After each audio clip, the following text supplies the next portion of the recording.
Hi there, friends of the vinyl community. Mark here. I haven't posted a video in quite some time. But first off, I'd like to wish everyone in the vinyl community a happy and safe New Year, and hope everybody had a great Christmas season. December always seems to go by so fast. I work in retail, and we're so busy all the time that time just flies, and before you know it, December's over and you're off to a new year again. So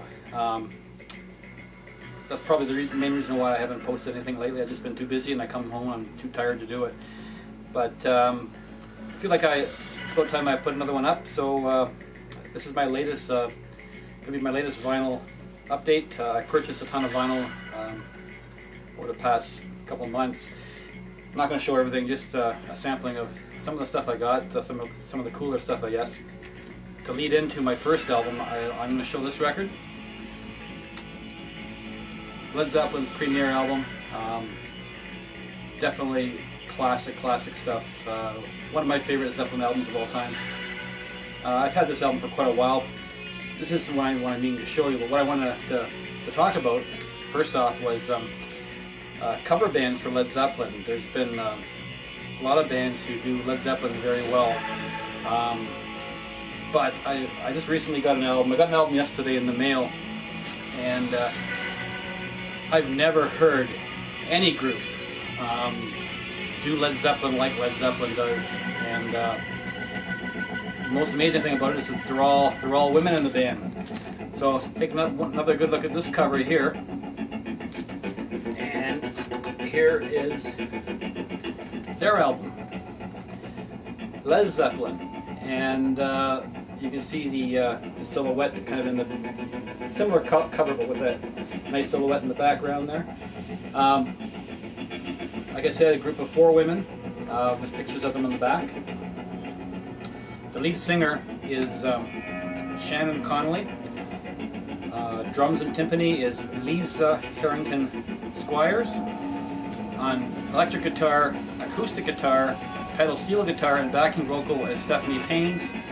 And bass guitar is Megan Thomas. And they do Led Zeppelin's first album, song for song, exactly the way Led Zeppelin played it. So if you're looking to hear a new version or updated version of those classic Zeppelin tunes, you're not going to find it here, because they try to replicate the sound as closely as possible. And even Shannon, who's a singer, she even replicates Robert Plant's occasional moan and groan that he does throughout his singing. And it sounds so much like Zeppelin, it's unbelievable. And the songs on here are roughly the same length as well. I was kind of comparing the 2 albums to see whether, what the time duration of each song was. Pretty much the same. What's kind of cool though is the very last tune, How Many More Times. Those of you who have, sorry I just dropped it, those of you who have the original Zeppelin album, if you look at the last track, it says how many more times, and the time span is 3 minutes and 30 seconds. Well, we all know that's wrong, because this is a very long tune. It's probably 8 minutes and 30 seconds long. But what's cool about the Led Zeppelin album is that for the time span on that last song, they've done exactly the same thing and put 3 minutes and 30 seconds, even though it's like an 8-minute song. So I thought that was kind of cool. You got to kind of look for that, but that's a little feature on there that they kind of copied off the original album. So, but anyway, like I said, great album.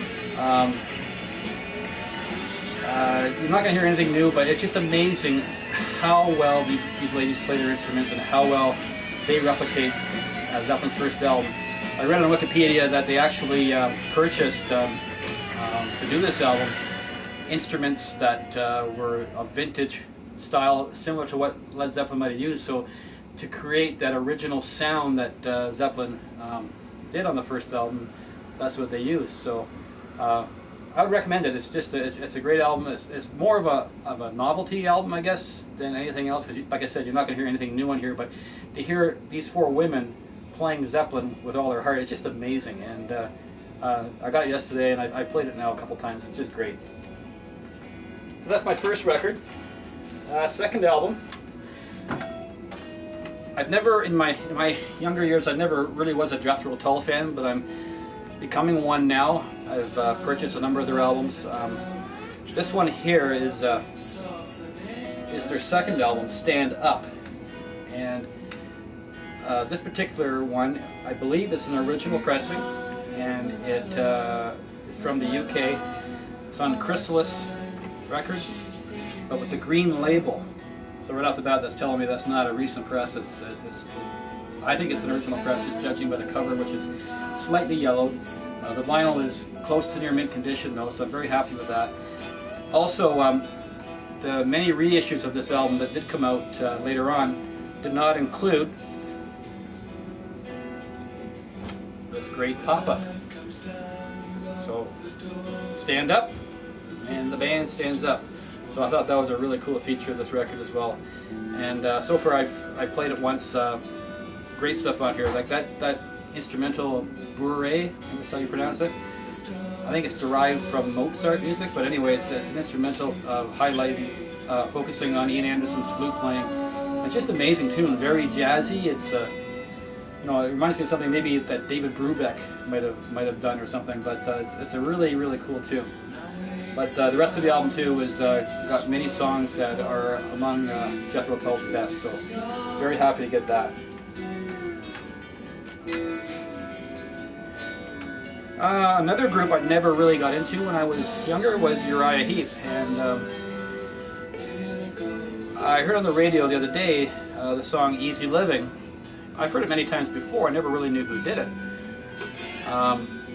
Somebody told me it was Uriah Heep, so I thought, you know what, that'd be an interesting album to look up. So punched it up, and apparently it was their best-selling album. So I figured, well, it's probably a pretty good record. So I went looking for it on Amazon.ca and found a copy, and not only that, they said that the copy was 180 gram on blue vinyl. So I thought that was pretty cool, and they're asking only 25 bucks for it. So anyway, here it is here, and it's a gatefold. Okay, but when I got it home, opened it up, I pulled out the record.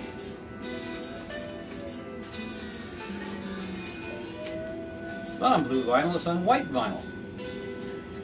But not only that, the record jacket still has some weight to it. So I'm looking at it, and there's another record in there. And it too is on white vinyl. But I know that this wasn't a 2-record set originally. So again, I looked it up on the internet, and this was actually re-released in 2010, I believe. So sorry, 2006, and it includes bonus tracks. So the first album is the original album with all the songs, and then the second record has bonus tracks. I haven't listened to this entire album yet, so I really can't give a review on it. But I have listened to the first album, and it's better than I thought it was going to be. It's like record one. It's really good. So I was very happy with that. I haven't listened to the bonus tracks yet, but I thought that was really cool. So for, you know, I was expecting a blue vinyl record, 1 disc, so I got a white vinyl record on 2 discs. So I'm not going to complain. Very happy to get that.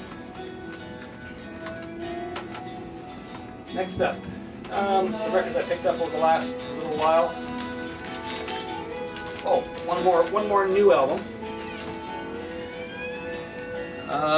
Back in the late 70s, early 80s, especially late 70s, when New Wave was starting to peak, probably one of the #1 New Wave bands around was the Cars.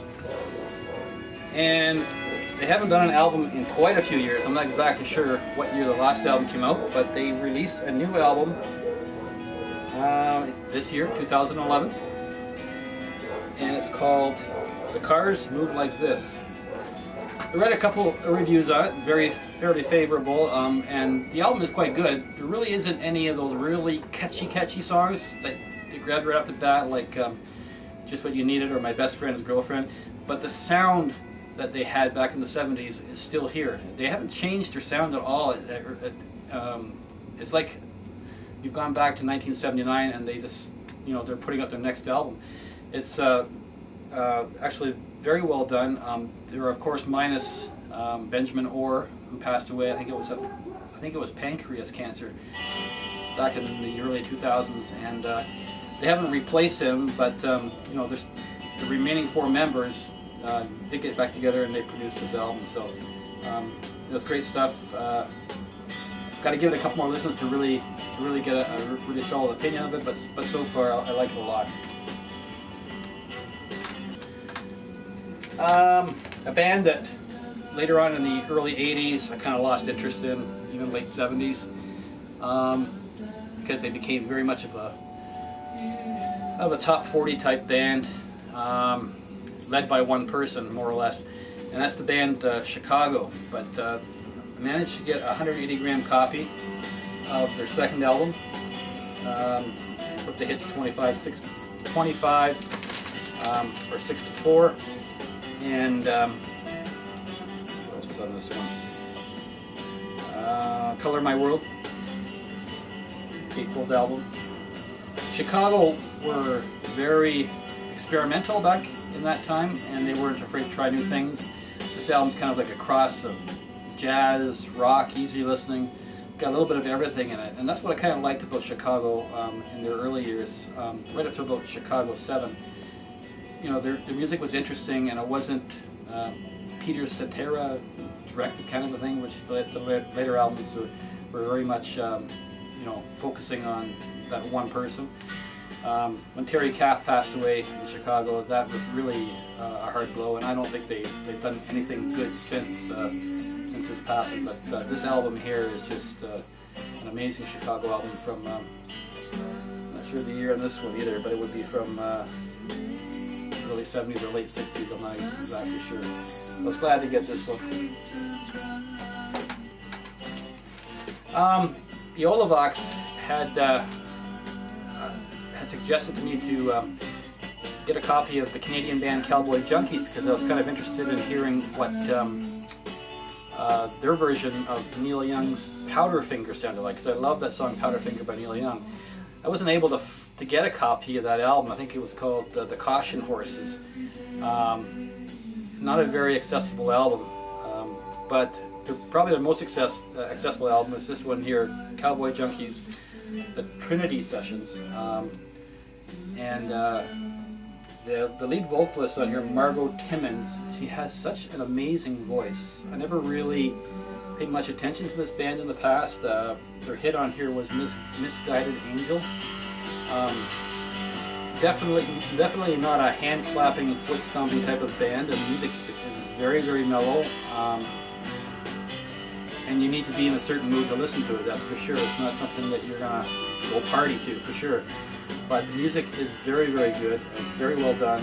And you know, I was kind of glad I came across this album here. I'm still looking for the Caution Horses album. If I really want to hear that, get a copy of that Powderfinger song, the Neil Young song done by them. So thanks to Olavox for recommending the Cowboy Junkies to me. This one I was really happy to get. My brother used to own this record back when I was probably about 19 at the time. He would have been about 17.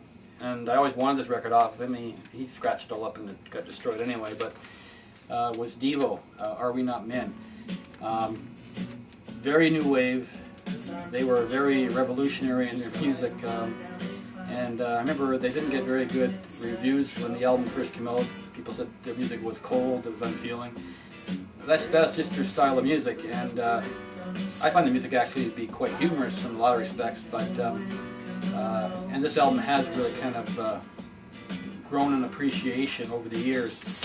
What I really liked about this record, though, is this particular pressing, the one I was after, Canadian pressing. And it's on this great marble vinyl. So these are becoming very scarce. It's hard to get a hold of these guys anymore, but my local, our only record store around, managed to get this copy, and it took me a couple days to decide to get it because he was asking a bit for it, but I finally gave in and paid its price, and now I have it, so I'm happy. Good addition to my collection. So that's it for my final update for today.